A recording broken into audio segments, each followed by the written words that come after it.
മഹാഭാരതം എന്ന് കേൾക്കുമ്പോൾ അർജുനന്റെ അമ്പുകളാണ്, ഭീമന്റെ ഗദയാണ്, യുധിഷ്ഠിരന്റെ ധർമ്മമാണ്. എന്നാൽ പാണ്ഡവരിൽ ഒരാളുണ്ടായിരുന്നു, യുദ്ധഭൂമിയിൽ മിന്നൽ വേഗത്തിൽ വാൾ ചുഴറ്റുന്ന ഒരു യോദ്ധാവ്, സൗന്ദര്യത്തിൽ ദേവന്മാരെ പോലും വെല്ലുവിളിച്ച രാജകുമാരൻ, കുതിരകളെ മനുഷ്യരെക്കാൾ നന്നായി മനസ്സിലാക്കിയ അശ്വവിദ്യയുടെ മഹാഗുരു. എന്നാൽ മഹാഭാരതത്തിന്റെ മഹാനിഴലുകളിൽ പലപ്പോഴും മറഞ്ഞുപോയ ഒരു വീരൻ, നാലാം പാണ്ഡവനാകുന്ന നകുലൻ. അശ്വനി ദേവന്മാരുടെ അനുഗ്രഹത്താൽ മാദ്രിയുടെ ഗർഭത്തിൽ ജനിച്ച ഈ രാജപുത്രൻ വെറും സുന്ദരൻ മാത്രമായിരുന്നില്ല. ദേവന്മാരുടെ രക്തം സിരകളിൽ ഒഴുകിയ ഈ പാണ്ഡവന്റെ ജീവിതത്തിൽ ഒളിഞ്ഞിരിക്കുന്ന അത്ഭുതകരമായ രഹസ്യങ്ങളും വീരകഥകളും അങ്ങനെ അനശ്വരമാകുന്നു. ഹസ്തിനാപുരത്തിന്റെ രാജസിംഹാസനത്തിന് അവകാശിയായിരുന്ന പാണ്ഡുവിന്റെ ജീവിതം ഒരു വേട്ടയാടലോടെ എന്നേക്കുമായി മാറി. വനത്തിനുള്ളിൽ മാനുകളാണെന്ന് കരുതി അമ്പെയ്തപ്പോൾ അത് ഋഷി ചിന്തമനും ഭാര്യയും മാനിന്റെ രൂപത്തിൽ വിഹരിക്കുകയായിരുന്നുവെന്ന് അദ്ദേഹം തിരിച്ചറിഞ്ഞില്ല. തന്മൂലം തന്നെ മരണശയ്യയിൽ കിടന്ന ഋഷിയുടെ ശാപം ഇടിമുഴക്കമായി മുഴങ്ങി. നീ ഭാര്യയെ കാമത്തോടെ സ്പർശിക്കുന്ന നിമിഷം നിന്റെ മരണം സംഭവിക്കും. ആ ഒരു ശാപം പാണ്ഡുവിന്റെ രാജജീവിതം മാത്രമല്ല, കുരുവംശത്തിന്റെ ഭാവിയും മാറ്റിമറിച്ചു. രാജമകനെങ്കിലും സ്വന്തം സന്താനത്തെ കയ്യിലെടുക്കാൻ പോലും കഴിയാത്ത വിധിയുടെ ക്രൂരതയിൽ തകർന്ന പാണ്ഡു രാജമന്ദിരം ഉപേക്ഷിച്ച് കുന്തിയെയും മാദ്രിയെയും കൂട്ടി വനത്തിലേക്ക് യാത്രയായി. രാജകീയ പ്രൗഢികൾക്ക് പകരം വനത്തിലെ നിശബ്ദത അദ്ദേഹത്തിന്റെ ജീവിതത്തെ ചുറ്റിപ്പിടിച്ചു. എന്നാൽ വംശം നിലനിർത്തേണ്ടതായിരുന്നു. കുരുവംശത്തിന്റെ ദീപം അണയുവാൻ പാടില്ലായിരുന്നു. പ്രതീക്ഷയുടെ ഒരു ദീപമായി കുന്തി ഒരു രഹസ്യം വെളിപ്പെടുത്തി.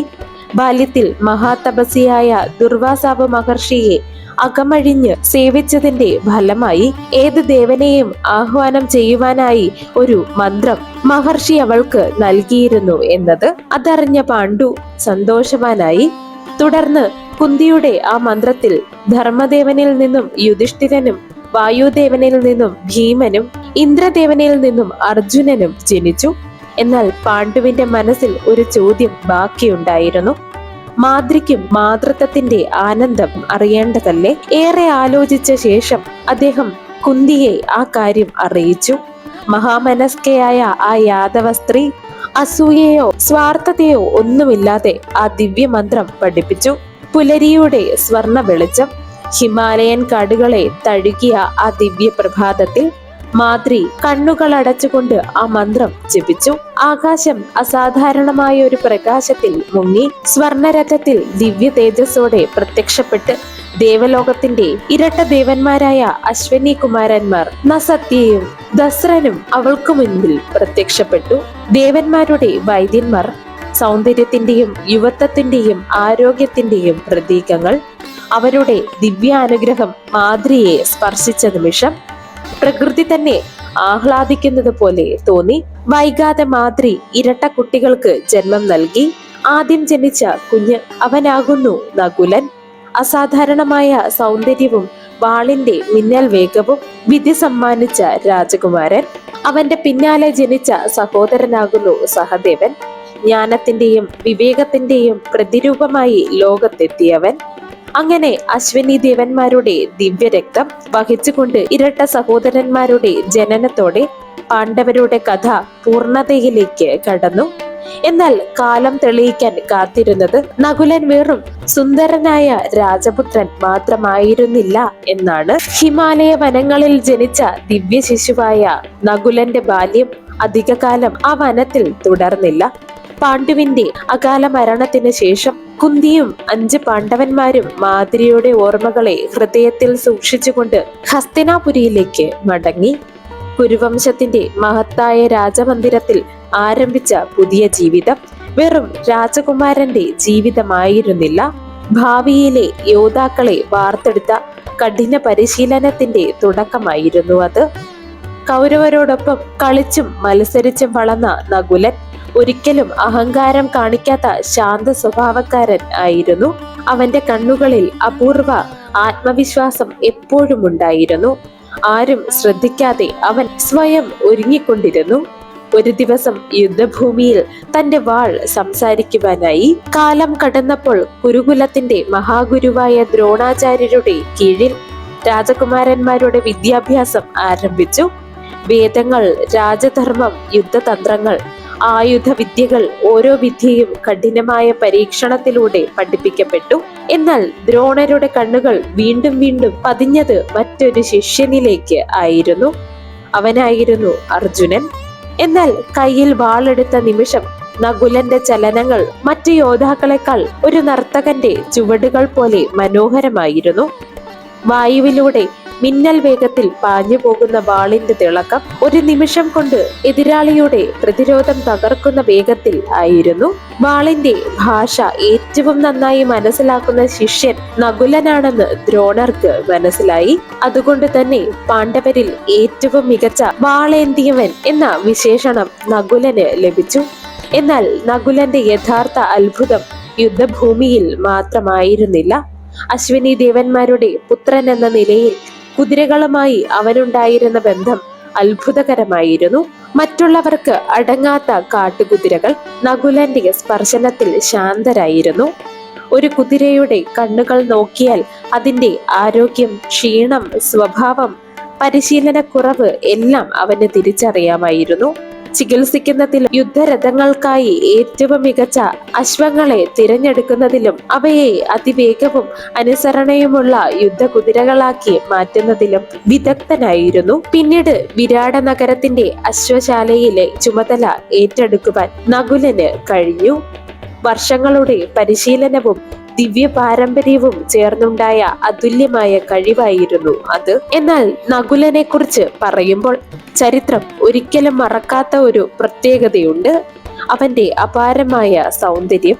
അശ്വിനി കുമാരന്മാരുടെ തേജസ് മുഖത്ത് പ്രതിഫലിച്ചിരുന്നു. അത് മഹാഭാരതം വിശേഷിപ്പിക്കുന്നത് മഴമേഘം പോലെയുള്ള കറുത്ത മുടി, താമരയിതളുകളെ ഓർമ്മിപ്പിക്കുന്ന കണ്ണുകൾ, സ്വർണത്തിന്റെ നിറമുള്ള ശരീരകാന്തി, യുദ്ധപരിശീലനത്തിലൂടെ കരുത്താർജിച്ച ദേഹം, എന്നാൽ മുഖത്ത് എപ്പോഴും തെളിയുന്ന ശാന്തമായ പുഞ്ചിരി.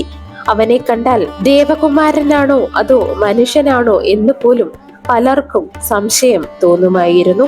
സ്ത്രീകൾക്ക് മാത്രമല്ല, രാജാക്കന്മാർക്കും മഹർഷിമാർക്കും പോലും അവന്റെ രൂപഭംഗിയെ പ്രശംസിക്കുവാൻ അവസരമുണ്ടായിരുന്നുവെന്ന് ഇതിഹാസം പറയുന്നു. തന്റെ ധർമ്മത്തിനും പ്രശസ്തിക്കും വില നൽകിയ നകുലൻ പുറത്തുള്ള സൗന്ദര്യവും ഉള്ളിലെ വിനയവും ഒരുമിച്ച് ചേർന്ന അപൂർവ വ്യക്തിയായി വളർന്നു. ചരിത്രം അവനെ ഏറ്റവും സുന്ദരനായ പാണ്ഡവനെന്ന് ഓർക്കുന്നു. പാഞ്ചാല രാജ്യത്തിന്റെ തലസ്ഥാനമായ കാമ്പില്യത്തിൽ അന്ന് ചരിത്രം കാത്തിരുന്ന ഒരു ദിനമായിരുന്നു. രാജാവ് ദ്രുപദൻ തന്റെ പുത്രിയായ ദ്രൗപദിക്ക് സംഘടിപ്പിച്ച സ്വയംവരത്തിൽ ഭാരതഭൂമിയിലെ അതിശക്തരായ രാജാക്കന്മാരും മഹായോദ്ധാക്കളും ഒത്തുകൂടി. രാജമന്ദിരം സ്വർണ വിളക്കുകളുടെ പ്രകാശത്തിൽ മുങ്ങി. ആകാശത്ത് ഉയർത്തി സ്ഥാപിച്ചിരുന്ന ചലിക്കുന്ന മത്സ്യത്തിന്റെ കണ്ണുകൾ താഴെയുള്ള ജലപാത്രത്തിലെ പ്രതിബിംബത്തിൽ നോക്കി. ഭേദിക്കുക, അതായിരുന്നു പരീക്ഷ. ബ്രാഹ്മണ വേഷധാരിയായ അർജുനൻ മുന്നോട്ട് വന്നു. ശ്വാസം പോലും നിലച്ചു പോയ ആ നിശബ്ദതയിൽ വില്ല് വളച്ചു. അമ്പ് മിന്നൽ പോലെ പാഞ്ഞു. മത്സ്യത്തിന്റെ കണ്ണുകൾ കൃത്യമായി തുളച്ചു. വിജയാഘോഷം മുഴങ്ങി. ആ തിരക്കിനിടയിൽ സഹോദരന്മാരോടൊപ്പം ശാന്തനായി നിന്ന നകുലന്റെ മുഖം അഭിമാനത്തിന്റെ പുഞ്ചിരിയിൽ വിരിഞ്ഞു. അർജുനന്റെ വിജയത്തിൽ അസൂയയല്ല, സ്വന്തം സഹോദരന്റെ നേട്ടത്തിൽ ഹൃദയം നിറഞ്ഞ സന്തോഷമായിരുന്നു അവന്. ദ്രൗപദിയെയും കൂട്ടി തങ്ങൾ താമസിക്കുന്ന ആശ്രമത്തിൽ മടങ്ങിയെത്തി ഏവരും.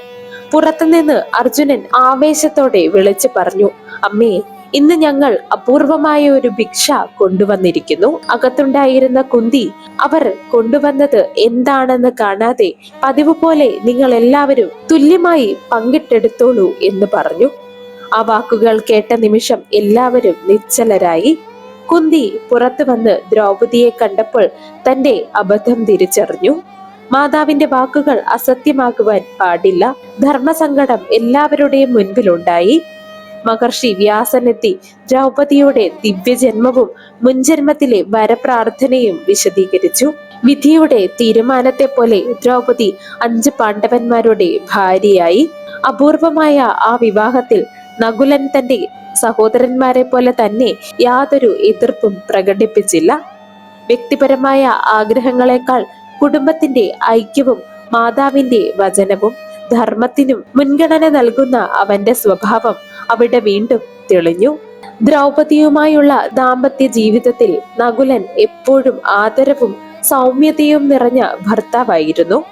പാണ്ഡവർ പരസ്പരം നിശ്ചയിച്ച നിയമങ്ങൾ കർശനമായി പാലിച്ചുകൊണ്ട് ഓരോരുത്തരും നിശ്ചിത കാലയളവിൽ മാത്രം ദ്രൗപദിയോടൊപ്പം കഴിയുക എന്ന ക്രമം പിന്തുടർന്നു. രാജകാര്യങ്ങളിലും കുടുംബ ജീവിതത്തിലും നകുലൻ ഒരിക്കലും കലഹങ്ങൾ ഉണ്ടാക്കിയില്ല. ദ്രൗപദിയുമായുള്ള വിവാഹത്തിന് ശേഷം നകുലന്റെ ജീവിതം ഇവിടെ അവസാനിച്ചില്ല.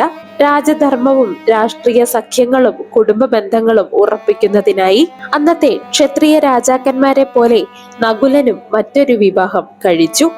ചേതി രാജ്യത്തിലെ രാജകുമാരിയായ കരേണമതിയായിരുന്നു അവൾ. സൗന്ദര്യത്തിലും വിവേകത്തിലും പ്രശസ്തയായിരുന്നു. ഈ ബന്ധത്തിൽ നകുലന്റെ കുടുംബജീവിതം മറ്റൊരു നിർണായക അധ്യായമായിരുന്നു.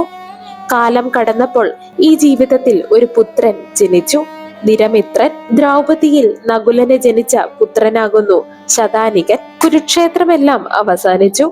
യുധിഷ്ഠിരൻ ചക്രവർത്തിയായി. രാജസൂയം നടക്കുവാൻ തീരുമാനിച്ചു. എന്നാൽ ആ യാഗത്തിനു മുൻപ് ഭാരതത്തിലെ എല്ലാ രാജാക്കന്മാരും അദ്ദേഹത്തിന്റെ ആധിപത്യം അംഗീകരിക്കേണ്ടത് ആയിരുന്നു. അതിനാൽ 4 പാണ്ഡവന്മാരും 4 ദിക്കുകളിലേക്കും ദിഗ്വിജയ യാത്രയ്ക്കായി പുറപ്പെട്ടു.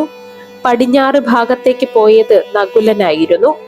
മിന്നുന്ന കവചമണിഞ്ഞ് അശ്വപ്പുറത്ത് വാൾ അരയിൽ ധരിച്ച് പുറപ്പെട്ട നകുലന്റെ യാത്ര വെറും യുദ്ധയാത്ര ആയിരുന്നില്ല. പാണ്ഡവ സാമ്രാജ്യത്തിന്റെ ശക്തി ലോകത്തെ അറിയിച്ച വിജയപ്രാണമായിരുന്നു അത്. മരുഭൂമികളും പർവ്വതങ്ങളും നദികളും കടന്ന് അദ്ദേഹം ശിവി, മദ്ര, സൗവീര, സിന്ധു, പടിഞ്ഞാറൻ അനേകം ദേശങ്ങൾ എന്നിവിടങ്ങളിൽ എത്തി. അനേകം രാജ്യങ്ങളിൽ സ്വർണവും രത്നങ്ങളും ആനകളും അതിവിശിഷ്ട കുതിരകളും നികുതിയായി ഇന്ദ്രപ്രസ്ഥത്തിലേക്ക് അയച്ചു. കുരുക്ഷേത്രത്തിന്റെ ചാരത്തിൽ നിന്നും ഉയർന്ന പാണ്ഡവ സാമ്രാജ്യം വീണ്ടും ഭാരതത്തിന്റെ ശക്തി കേന്ദ്രമായി മാറി. ആ വിജയത്തിന്റെ പിന്നിൽ ശബ്ദമില്ലാതെ പ്രവർത്തിച്ച, പ്രശസ്തിയേക്കാൾ കടമയെ സ്നേഹിച്ച ഒരു മഹാവീരന്റെ പേര് വീണ്ടും തെളിഞ്ഞു.